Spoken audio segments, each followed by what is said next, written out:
Says Natalie Wood apparently slipped, hit her head. The coroner's office said today that actress Natalie Wood was intoxicated and angry after an argument between... Attempted to board this rubber dinghy. It was here that she fell. Moments later, on a cold November evening in 1981, the glittering icon of Hollywood slipped away forever into the dark waters beside her yacht, the Splendor. When morning crept over Catalina's horizon, her lifeless body was discovered adrift in the inky sea, clothed only in a thin nightdress and a scarlet coat that glimmered like blood. Authorities first labeled it a tragic mishap, suggesting she had fallen while trying to secure the dinghy. Yet the bruises on her arms, the cuts along her legs, and her well-known terror of water raised doubts that this was fate, not foul play. And suspicion soon turned toward her husband, Robert Wagner. Several friends later revealed that Wagner's temper could be cruel, his jealousy consuming. Stories spread for decades of drunken fury, harsh words, and a final confrontation that may have ended in disaster. Now, at 95, Robert Wagner has finally spoken after decades of silence. In a rare taped confession, his trembling voice carried the weight of memories he once tried to bury. "There are countless things I wish I could undo from that night," he admitted softly. The evening of November 28, 1981, began like countless others for the celebrated couple, radiant, sociable, and surrounded by their closest circle aboard the anchored Splendor.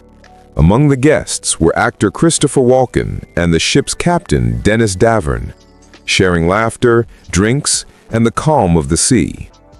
But as twilight deepened, an uneasy tension began to fill the air, one that would soon unravel everything. What started as a serene Thanksgiving retreat gradually turned into something darker. Natalie and Robert, the picture-perfect Hollywood couple, masked undercurrents of jealousy that no one could ignore. That night, their love, fierce and fragile, ignited once more.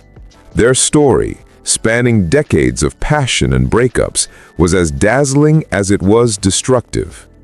Walken's presence, as Natalie's co-star in Brainstorm, added fuel to Wagner's insecurity. The growing closeness between Natalie and Walken stirred unease in Wagner, feeding silent resentment that lingered through dinner. Captain Davern recalled how laughter faded into heavy silence as more bottles were opened. The air thickened until emotions burst, and nothing would be the same. Wine spilled across the table, but it was restraint that truly shattered. Davern confessed he heard Wagner roar, "Get off my boat," words dripping with anger and pain. Moments later, glass shattered, voices fell, and Natalie slipped away into the night without a word. Only the sound of waves whispered after her. Davern claimed Wagner forbade anyone from using the searchlights, muttering coldly, "Let her be, she'll come back when she's ready." Those who knew Natalie insisted she would never approach the dinghy, not with her lifelong dread of deep water. Then came the silence before tragedy. Nearby sailors reported faint screams echoing over the water, a woman's voice crying for help, but no rescue came. By dawn, the ocean had already kept its secret. Natalie Wood's body was found a mile away, floating face down, peaceful yet haunting. Her nightgown clung to her frame, an image at odds with her fear of the sea. The small rubber boat, Valiant, was later discovered adrift, a mute witness to something gone terribly wrong. Dr. Thomas Noguchi's autopsy offered no comfort, only grim details. Her blood alcohol measured 0.14%, mixed with sedatives that dulled her senses and will to fight. Fresh bruises lined her arms and legs, scratches marked her cheeks and throat. Were they signs of a fall, or proof of a struggle no one dared admit? The case spiraled through confusion and contradiction. Robert Wagner kept his distance from the cameras, his grief on display, but his answers forever withheld. Wagner retreated entirely from public discussion. Wagner maintained there was no serious quarrel and suggested Natalie might have attempted to take the dinghy to shore, a theory hard to believe considering her deep fear of open water. Wagner later acknowledged tension had arisen when Natalie voiced her wish to concentrate more on her career, something Wagner strongly opposed. By 2003, the inquiry was officially declared an accidental drowning and brought to a close. For 8 years, nothing stirred until everything shifted. In 2011, Captain Dennis Davern broke decades of silence, admitting he had withheld the truth to shield Wagner. That night, Wagner halted the search and continued drinking, even as Natalie had vanished into the dark sea. Davern remembered a sound like a body striking the water, followed by Wagner's cold words replaying in his mind, "Leave her there." His admission, along with confirmation from 2 other witnesses who heard a woman's screams, pushed Los Angeles police to reopen the case and reclassify the cause of death as drowning and other undetermined factors. Wagner repeatedly rejected accusations of guilt, calling the event a heartbreaking mishap.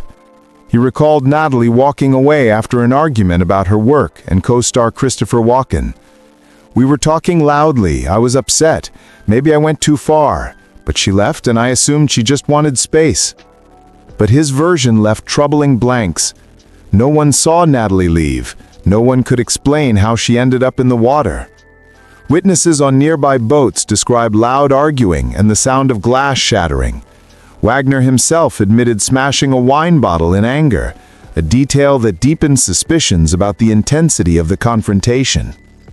Most disturbing of all was the 4-hour delay before Wagner reported her missing. Natalie was last seen around 11 p.m., yet the Coast Guard wasn't called until 3:30 a.m.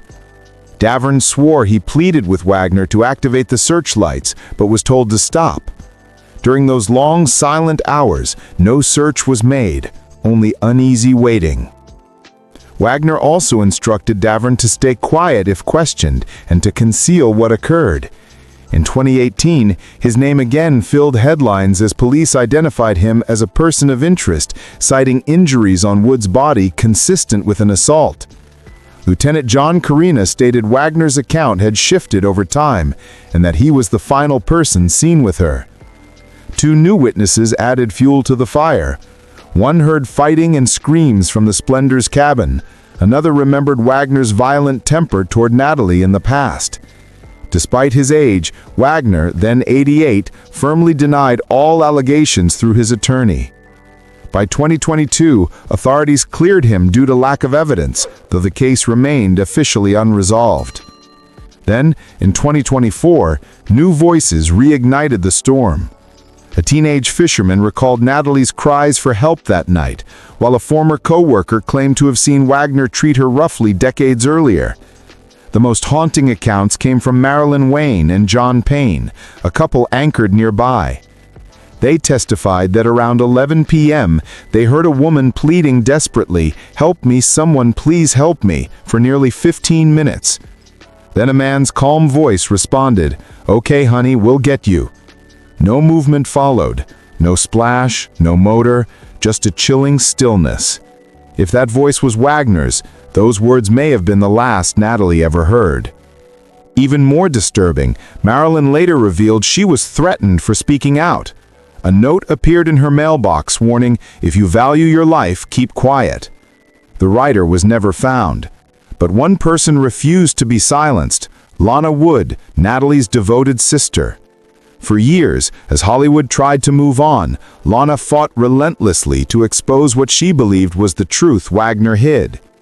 In interviews, books, and television appearances, Lana never softened her words. "I believe Robert killed my sister." To her, the most unbearable part wasn't only Natalie's death, it was Wagner's enduring refusal to cooperate. Through every reopening of the case between 2011 and 2018, he stayed silent. To Lana, silence spoke louder than words. An innocent man defends himself. A guilty man avoids the light. In her memoir, Little Sister, Lana revealed that Captain Davern came forward privately, confessing he had protected Wagner, and that the night of Natalie's death had been marked by a violent argument between husband and wife. He recalled a sudden crash and panicked voices, followed by Wagner's icy command, "Don't switch on the lights, don't contact anyone." That account reignited every fear in Lena's heart. She remains convinced Wagner's temper snapped in a jealous fit, abandoning Natalie in the freezing dark to fight against the waves alone. What shattered Lena most was knowing how deeply Natalie feared the sea.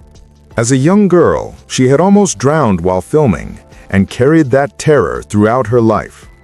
"My sister would never have stepped into a dinghy at night," Lana said, "especially not wearing her nightgown in the cold." To her, calling it an accident was an insult, an affront to Natalie's intelligence and instinct for caution. The years passed, and the tragedy faded into a tale whispered through Hollywood's glittering past. Yet the sorrow never left. For her family, for Wagner, and for countless admirers, her death was not just a mystery, but a wound that time could never heal. In the aftermath of Natalie's passing, Robert Wagner seemed to vanish into silence. The man once celebrated for his charm and grace became withdrawn, somber, and distant. Reporters hounded him. The world speculated. Detectives questioned. Still, Wagner barely spoke, offering only fragments of broken sentences.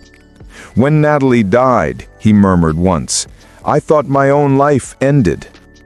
Decades later, as he reached his 90s, Wagner finally began to speak more openly.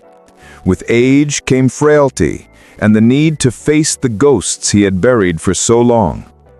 "I will never completely understand that night," he confessed, voice trembling.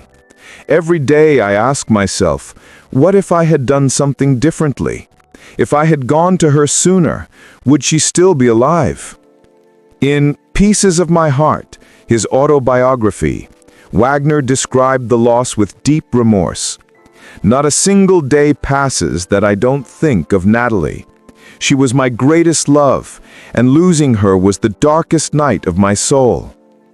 But to many, his words brought no closure. The contradictions, the screams unheard, the bruises unexplained, and the hours before she was reported missing left a chasm of doubt. Some pitied Wagner as a man crushed by guilt. Others saw him as a man shielded by influence. Natalie's daughter, Natasha Gregson Wagner, stepped forward in his defense. "She adored my mother," she said firmly.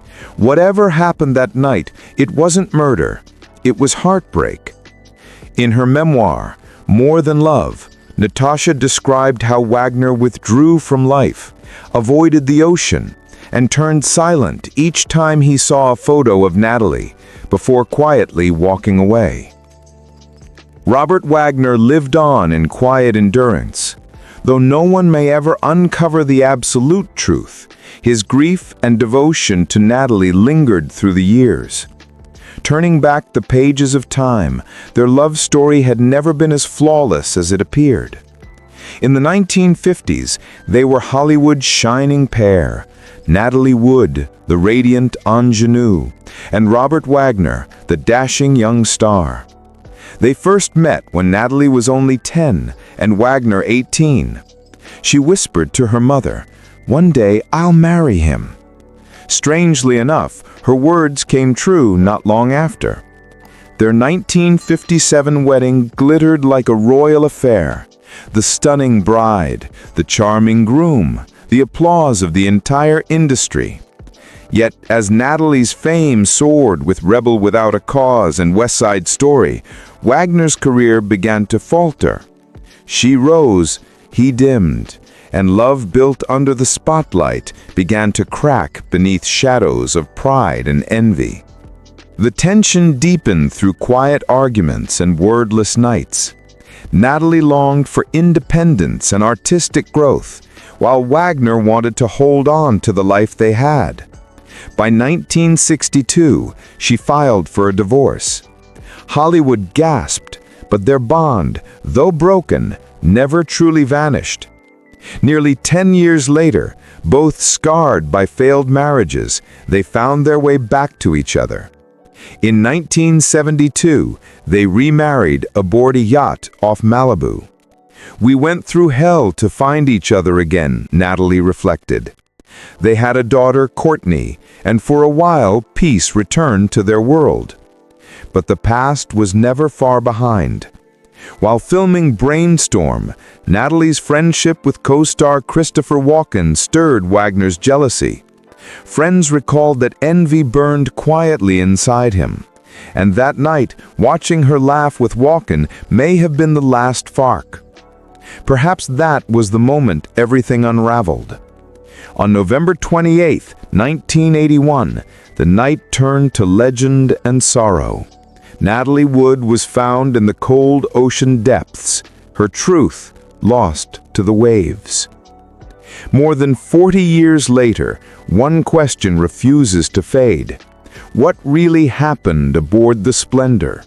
Was it a cruel twist of fate, or a violent act cloaked in power? Accident or jealousy? No one can say for certain. Yet for the world, the tale of Robert Wagner and Natalie Wood endures, forever bound by love, loss, and a mystery that the tides will never carry away.